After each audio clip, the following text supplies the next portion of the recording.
বুঝি বুঝি, বলি না, খালি শরম লাগে। হ্যালো। আসসালামু আলাইকুম। ওয়ালাইকুম আসসালাম।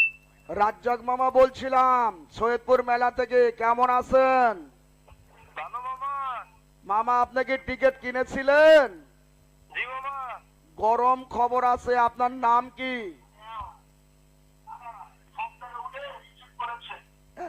এতক্ষণ ভালো ছিল, এখন আবার টিভিতে শুনতেছে। ভলিউম কমে দেন টিভির। আপনার পরিচয় দেন, আপনার নাম কি? নাম বাবুল হোসেন। বাড়ি কোথায়? জলঢাকা থানা। জলঢাকা থানা। মামা আপনি কি করেন পেশা? পেশা গরুর দালাল। আহ গরুর দালাল। মামা কালকে 5 কেজি গরুর গোস্ত নিয়ে চলে আসবেন, কেননা আপনি পেয়েছেন মোটর সাইকেল। খুশি তো? মাঙ্গের খুশি বেটা শালা। এই শালা। আরে হারামজাদা, এ হারামজাদা তুই কি করছ রে? মুখ সুজন পাচ্ছু?